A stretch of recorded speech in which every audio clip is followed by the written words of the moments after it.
My name is Emma Pickering, and I am with Seeker Strategies. Whether it's at the Texas Democratic Convention or at your local political community rally, Progress Texas is there to talk about the issues that matter, and that access is so important to everyone who's listening.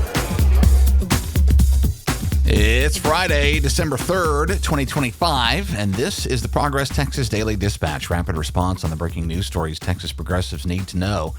I'm Chris Mosier. Well, nobody was hoping for a deadly terrorist attack with direct ties to Texas to kick off the new year, but here we are. The death toll stands at 14 in the early morning New Year's Day incident in New Orleans' French Quarter, which appears to have been perpetrated by a man born and raised in Beaumont who lived later in the Houston area. The Houston Chronicle says he was 42 and a longtime Army veteran who had recently converted to Islam. This man deserves no infamy, so he'll get none here, other than to say that he was not an immigrant. He was a born and bred native of Texas and the United States. But that has not stopped talking heads in the hard-right media from using this incident as yet another false opportunity to blame our own born and bred problems with extremism and violence on foreign migrants. One last thing I'll add to this already heavily covered story is that New Orleans is a city that always springs back stronger from its worst moments, and I can't wait to be back there at my next opportunity. We, too, must look forward beyond this shameful and cowardly act by one of our own into a challenging new year without the fear that this terrorist, just like all others, would have hoped to inspire.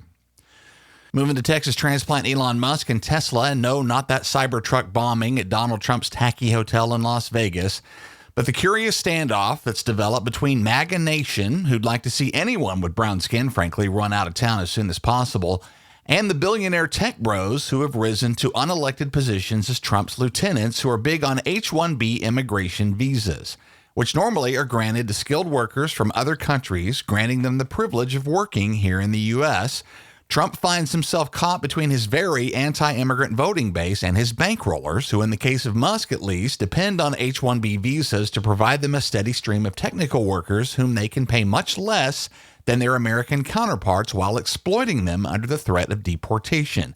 This plan has already gotten underway here in Travis County at the Tesla Gigafactory east of Austin, where Fred Lambert of Electrek says Musk has replaced a large number of its native employees who were let go as part of a big wave of layoffs earlier this year with foreign workers using these particular visas, which require that the non-native visa holder must maintain employment at the company that sponsored his or her entry to retain the work visa, meaning getting fired means getting deported, clearly granting tremendous power to the employer over the visa holder, amounting essentially to indentured servitude.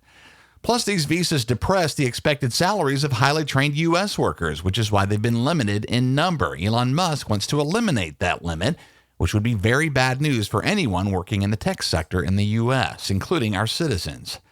Hannah Trudeau at The Hill says Vermont Senator Bernie Sanders is among those criticizing Musk for this push for cheap foreign labor, even as his pal Donald Trump has promised mass deportations of the foreign workers who largely power the rest of our economy. Sanders says, quote, Elon Musk is wrong. The main function of the H-1B visa program is not to hire the best and the brightest, but rather to replace good-paying American jobs with low-wage indentured servants from abroad. The cheaper the labor they hire, the more money the billionaires make. It should never be cheaper for a corporation to hire a guest worker from overseas than an American worker, unquote. We hope you've been enjoying our series of interviews with Democratic Texas lawmakers ahead of the 2025 legislative session over the holidays. So far, we featured Houston Senator Carol Alvarado, Austin Representative Donna Howard, Richardson Representative Ana Maria Rodriguez Ramos, and Collin County Representative Mihaela Plessa, who has her own write-up in the Texas Tribune this morning. Juan Salinas II reminds us that Plessa not only survived being one of the Democrats whose Republican challengers was backed by money from Governor Greg Abbott last year, she actually increased the margin by which she won from her initial win in 2022. Plessa wants Texas Democrats to go on the offensive and make the case that they are the party trying to improve the lives of everyday Texans, while not allowing themselves to be distracted by Republican culture war garbage. Great read on State Rep Mihaela Plessa in the show notes, and our conversation with her is one click back on this podcast feed. Between now and the beginning of the session, watch for our conversations with more Democratic lawmakers, including Austin's Vicki Goodwin and James Tallarico, Driftwood's Aaron Zwiener, and more. One topic we've asked all of our guests in that series is how they plan to stand up to Republican proposals to do away with no-fault divorce. The right to walk away from a partner without evidence of wrongdoing, simple, irreconcilable differences. And we've certainly heard from them about the basic reasons that getting rid of that right would be a terrible idea, especially for Texas women.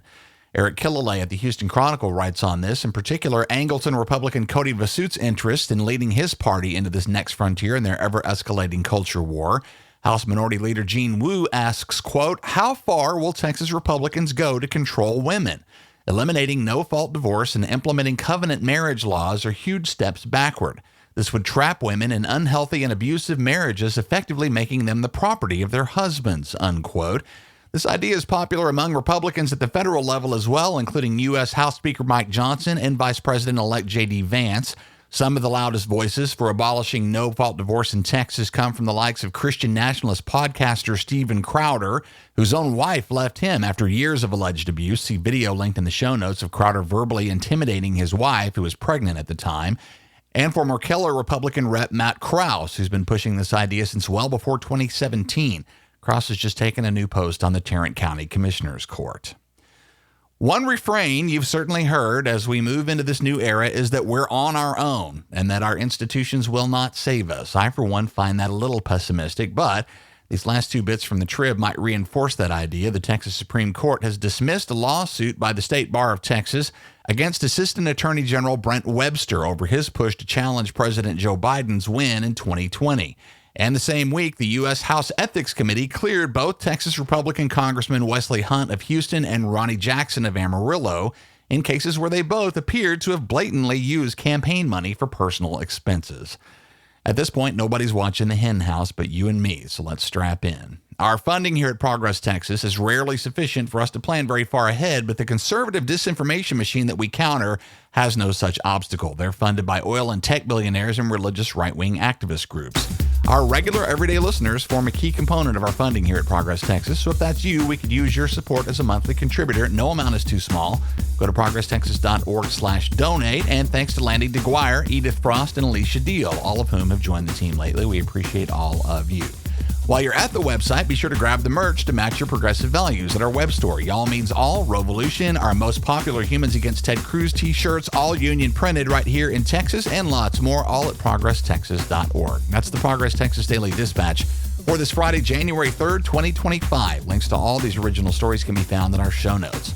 Progress Texas is a nonprofit rapid response media organization promoting progressive messages and actions.